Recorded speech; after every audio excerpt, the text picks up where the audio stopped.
Good afternoon dear student. Last video में आप लोगों ने हेलोएरिन्स के केमिकल प्रॉपर्टीज तक पढ़ा था और हेलोएरिन्स खत्म होने के बाद हेलोएल्केन्स हेलोएरिन्स जब हमारा एंड हो जाता है तो आता है पॉलीहेलोजन कंपाउंड्स। जैसा कि मैंने यहाँ पे लिख दिया पॉलीहेलोजन कंपाउंड्स। पॉलीहेलोजन कंपाउंड्स क्या होता है इसके बारे में जानने की कोशिश करिए। पॉलीहेलोजन कंपाउंड्स, पॉली का मतलब मोर देन वन। वेल इसकी जब हम डिफिनेशन दे सकते हैं, the organic compounds containing more than one halogen atoms in their molecules.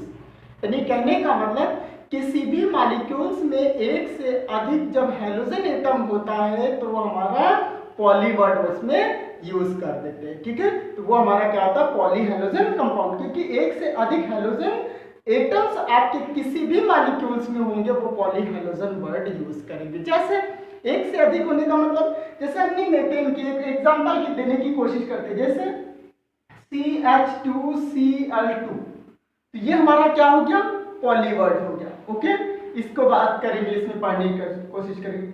CHCl3 हो गया, ओके, CCl4 हो गया, ओके, C6H6 और फिर Cl6। बेंजीन हेक्साक्लोराइड के बारे में हम लोग डिस्कशन करते हैं, ये हो गया आपके पास। ठीक है, जैसे हमने CH2CH और फिर ClCl की बात करते हैं, या CH2 और फिर CH2Br और फिर Br की बात करते हैं। क्या हमने Br लिख दिया। ठीक है, डाइब्रोमोएथेन, डाइक्लोरोएथेन, या इसको एथिलीडीन क्लोराइड के नाम से भी जानते हैं। एथिलीडीन वर्ड यहाँ पे यूज करेंगे। ठीक है, इतना हम यहाँ पे कर सकते हैं। क्लियर? एथिलीडीन का मतलब जब एक ही कार्बन के ऊपर जब दोनों हाइड्रोजन है इसीलिए एथिलीडीन बोलेंगे, इसको एथिलीन डाइब्रोमाइड के नाम से जानेंगे। तो ये हमारा हो गया 1,2 डाइब्रोमोएथेन या डाइब्रोमोएथेन, 1,2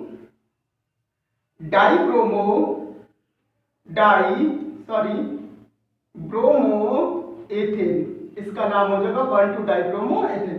इसका नाम 1,1 डाइक्लोरोएथेन, 1,1 डाइक्लोरोएथेन। क्लियर? इसका नाम बेंजीन हेक्साक्लोराइड BHC के नाम से भी जानते हैं, जिसको गैमेक्सिन के नाम से भी जाना जाता है। ठीक है, यह आपका क्या है डाइक्लोरोमेथेन, डाइक्लोरोमेथेन नीचे लिख देते हैं डाइक्लोरोमेथेन। ये आपका क्या हो जाएगा ट्राइक्लोरोमेथेन। ओके, 4 क्लोरीन है तो टेट्रा क्लोरोमेथेन। ओके, ये हो गया आपका पॉली।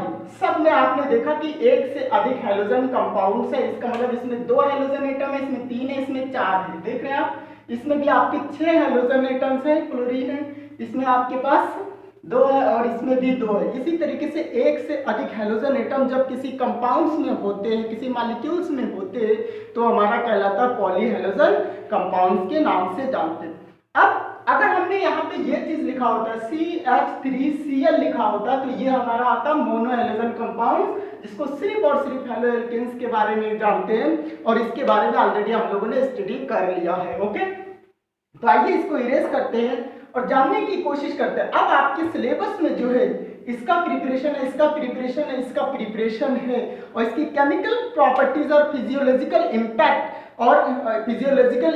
है, और इसका क्या इम्पैक्ट हमारे इन्वायरमेंट में पड़ता है, इसका भी हमें स्टडी करना है। एक एक कंपाउंड को बनाना और इसके बारे में देखना है। ठीक है, इसमें कुछ इंपॉर्टेंस भी है, कुछ बहुत ज्यादा इंपॉर्टेंट नहीं है, लेकिन सब चीज के बारे में पढ़ते हैं। इसमें से हम बात करते हैं जो हमारे पास ये कंपाउंड्स है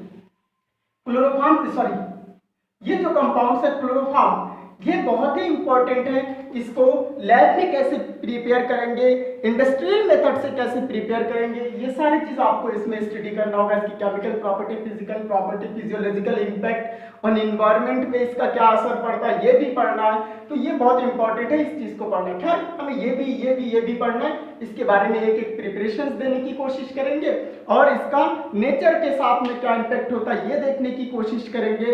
इसका यूजेस क्या होता है, कुछ प्रॉपर्टीज कैसे होते हैं, इसके बारे में स्टडी करेंगे। क्लियर? तो आई थिंक आपको पॉलीहेलोजन कंपाउंड के बारे में समझ में आ रहा होगा कि पॉलीहेलोजन कब बोलेंगे, when compound containing more than one halogen atom, यानी एक से अधिक हेलोजन एटम किसी भी मॉलिक्यूल्स में होता है तो हमारा क्या कहलाता है, पॉलीहेलोजन कहता है। और इस तरीके से आप डिफरेंट टाइप्स के लिख करके उसमें चीजें दिखा सकते हैं। आप लिखिए एक से अधिक, कोई भी एक सैचुरेटेड एल्केन्स लीजिए, उसमें से दो से अधिक, दो हाइड्रोजन को हटाइए, दो से अधिक को हटाइए और इस तरह हटाते जाइए हेलोजन एटम से और डिफरेंट कंपाउंड फाइंड करता हुआ चला जाएगा। देखिएगा इस तरीके से आपको क्या फाइंड होता चला जाएगा, पॉलीहेलोजन कंपाउंड। आइए इसको इरेज करते हैं और समझने की कोशिश करते हैं। सबसे पहले हमारे पास पहला जो हमारे पास है, अगर मोनो के बाद हम डाई की बात करते हैं तो पहला हमारे पास आता है डाइक्लोरोमेथिल या मेथिलीन क्लोराइड के नाम से जाना जाता है। पहला जो हमारे पास कंपाउंड है आज हम पढ़ने की कोशिश करेंगे, डाइक्लोरोमेथिल। ओके, डाइक्लोरोमेथिल और इसको बोलते हैं methylene chloride, methylene chloride. Clear?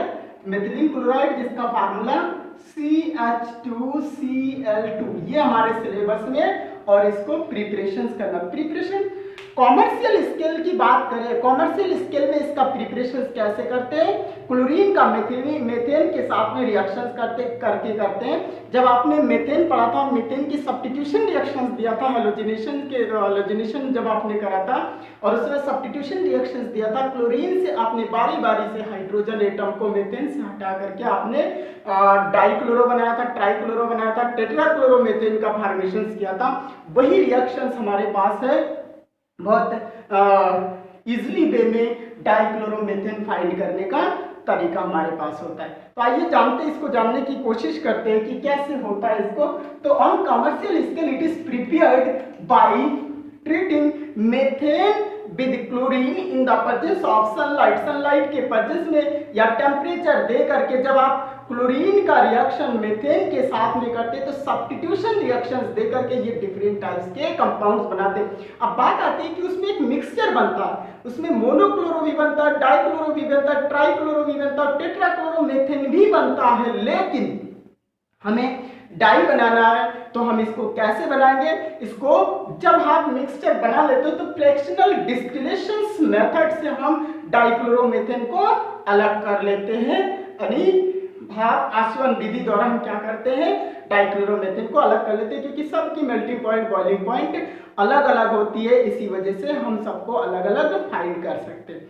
जो हमारे पास डाइक्लोरोमेथेन होता है, इसकी जो बॉइलिंग पॉइंट होती है वो आपका 313 केल्विन होता है। तो इस टेम्परेचर पे आपका जो डाइक्लोरोमेथेन होता है वो सेपरेट आउट हो जाता है। इसी तरह फ्रैक्शनल डिस्टिलेशन से हम क्या करेंगे, हम प्योर डाइक्लोरोमेथेन को अलग फाइंड कर लेंगे। क्लियर? इतनी सी बात अगर समझ में आ रहा होगा तो आइए सबसे पहले प्रिपेयर करके देखते हैं हमारे पास क्या होता है। तो एक छोटा सा व्हेन मेथेन इज ट्रीटेड, यहाँ पे हेडिंग डाल दीजिए प्रिपरेशन, ओके। मेथेन का रिएक्शन क्लोरीन से करा दीजिएगा और या तो सनलाइट दे दीजिएगा, टेम्परेचर दीजिए, कॉमर्शियल मेथड है ये। CH3Cl पहले बनाएगा, HCl को लाइब्रेट करके, और दूसरे मेथड में फिर Cl2 का रिएक्शंस करेंगे Hnew के प्रेजेंस में या टेम्परेचर देके, फिर ये HCl को लाइब्रेट करेगा और आपका बनाएगा CH2Cl2, ये आपका बन गया डाइक्लोरोमेथेन। क्लियर?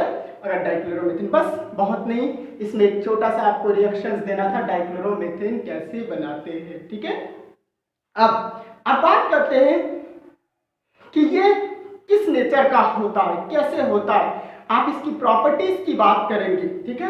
अब जब हम लोग प्रिपेयर कर लेते हैं, मैंने कहा कि जब ये बनाएंगे ये रिएक्शन यहाँ तक नहीं रुकेगा, ये ट्राइक्लोरोमेथेन भी बनाएगा, टेट्राक्लोरोमेथेन भी बनाएगा। ट्राइक्लोरोमेथेन और टेट्राक्लोरोमेथेन बनाने के लिए रिएक्शंस को थोड़ा सा आगे फॉरवर्ड करिए इस तरीके से, Cl2 से इसका रिएक्शंस कराइए, HCl को लाइब्रेट कराइए, तो फिर से आप देखेंगे CHCl3 भी बनता है। फिर रिएक्शन यहाँ तक नहीं रुकेगा, एक स्टेप और आगे बढ़ेगा इस तरीके से, और जब इस तरीके से एक स्टेप आगे बढ़ेगा तो फिर से आपके पास CCl4 बनेगा। अब आप कह सकते हैं कि इतने सारे कंपाउंड्स तो आपके बन गए, ये भी बन गए, तो हम इसको अलग कैसे करेंगे? तो इसको bye fractional distillation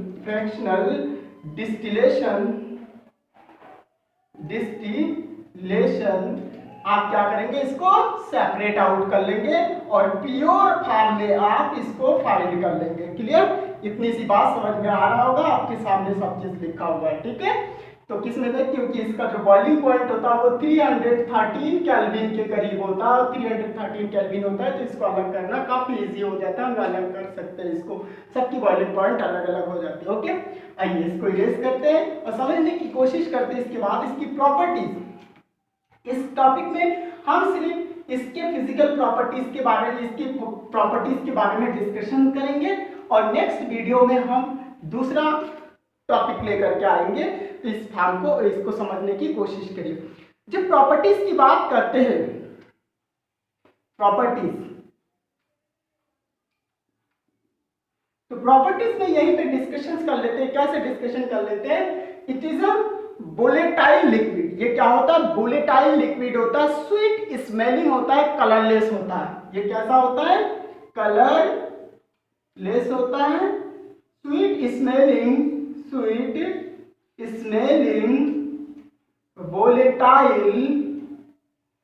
volatile liquid. ठीक है, वोलेटाइल के बारे में हम लोगों ने डिस्कशन कर रखा था कि वोलेटाइल हमारा क्या होता है। ठीक है, जस्ट मिनट। तो वोलेटाइल के बारे में हम लोगों ने डिस्कशंस कर रखा था कि वोलेटाइल क्या होता है। जरा सा टेम्परेचर वेरी करता है तो अपने स्टेट को तुरंत ये चेंज करता रहता है, ये वोलेटाइल लिक्विड होता है। एंड इस बॉइलिंग पॉइंट ऑलरेडी मैंने लिख रखा था, and boiling point is equal to 313 kelvin. कितना होता है? 313 केल्विन होता है। ये इसकी फिजिकल प्रॉपर्टीज में आ गया। ओके, और इसकी केमिकल प्रॉपर्टी है नहीं, तो इतना ज्यादा हमें पढ़ने की जरूरत नहीं। नेक्स्ट इज हमारे पास है, इसके लो बॉइलिंग पॉइंट होने के वजह से एंड लो इम्प्लेबिलिटी होने की वजह से it is largely used in an extraction solvent as a food and pharmaceutical industries. ये कहाँ पे यूज किया जाता है? इसकी लो बॉइलिंग पॉइंट तथा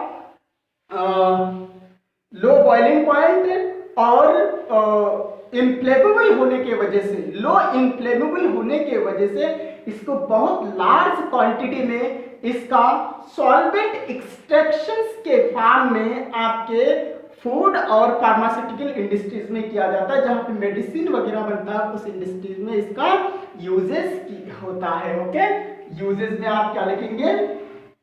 यूजेस, तो it is used in pharmaceutical industries and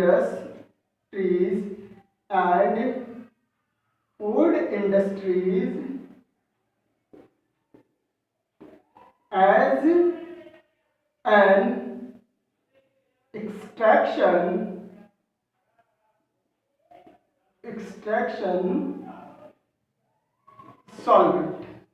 इस तरीके से यूज किया जाता है, एक एक्सट्रैक्शन सॉल्वेंट की तरीके से, निष्कर्षण सॉल्वेंट की तरीके से इसका यूज इसमें किया जाता है, फार्मास्यूटिकल और फूड इंडस्ट्रीज में। वाई आपसे पूछा जाए वाई, तो आप लिखेंगे due to low boiling point and low inflammability. Low boiling point and low inflammability के वजह से, मतलब कम ज्वलनशील तथा इसकी बॉइलिंग पॉइंट कम होने के वजह से कहा यूज किया जाता है फार्मास्यूटिकल और फूड इंडस्ट्रीज में as an extraction solvent. Clear? इतने से आप चीजों को लिख सकते हैं। आइए इसको इरेज करते हैं और समझने की कोशिश करते हैं। तो इस तरीके से हमने देख लिया कि हमारा जो डाइक्लोरोमेथेन है वो प्रिपेयर करने का कौन सा तरीका है। मेथेन का रिएक्शंस करा दीजिए आप किसके साथ में, क्लोरीन के साथ में, सनलाइट के प्रेजेंस में या हीट दे करके। जैसे आप सनलाइट या हीट देंगे तो आपको कई कॉम्प्लेक्स कंपाउंड बनेंगे, यानी कई तरीके के कंपाउंड्स बनेंगे, कई तरीके के कंपाउंड्स। उसमें मोनोक्लोरोमेथेन भी बनेगा, डाइक्लोरोमेथेन भी बनेगा, ट्राइक्लोरोमेथेन भी बनेगा, टेट्राक्लोरोमेथेन भी बनेगा। लेकिन हमें सिर्फ डाइक्लोरोमेथेन चाहिए। तो डाइक्लोरोमेथेन को फाइंड आउट करने के लिए उसमें से इसको फ्रैक्शनल डिस्टिलेशन भाप आश्वन विधि द्वारा अलग कर लेंगे। जब अलग कर लेंगे तो प्योर फॉर्म में आपके डाइक्लोरोमेथेन फाइंड हो जाएगा। जब हम फाइंड कर लेते तो इसकी फिजिकल प्रॉपर्टी पर, फिजिकल प्रॉपर्टीज में आपने बोला it is colourless, sweet smelling volatile liquid होता है। ये कलरलेस होता है, स्वीट स्मेलिंग वोलेटाइल लिक्विड होता है, और इसकी जो बॉइलिंग पॉइंट होती है वो 313 केल्विन होती है। ओके, उसके बाद जब यूजेस की बात करते हैं तो आपने लिखा due to low boiling point and low inflammability it is used as an extraction solvent for food and pharmaceutical industries. ये कहाँ पे, फूड और फार्मास्यूटिकल इंडस्ट्रीज में किस तरीके से करते हैं, एक्सट्रैक्शन सॉल्वेंट की तरीके से यूज करते हैं। निष्कर्षण करना है, एक्सट्रैक्शन का मतलब होता है निष्कर्षण, ओके, निकालना किसी चीज को। ओके, तो इसको मेडिसिन इंडस्ट्री में भी करते हैं। ओके, तो इस तरीके से हमने पहला एक टॉपिक जो आपके पॉलीहेलोजन कंपाउंड्स में डाइक्लोरोमेथेन था उसको फिनिश कर लिया। इसके बाद का टॉपिक हम दूसरे वीडियो में पढ़ेंगे। दूसरे वीडियो में इसलिए पढ़ेंगे क्योंकि इसका प्रिपरेशन कुछ लॉन्ग है, इसीलिए हमें नेक्स्ट वीडियो में पढ़ना होगा। Okay, thank you.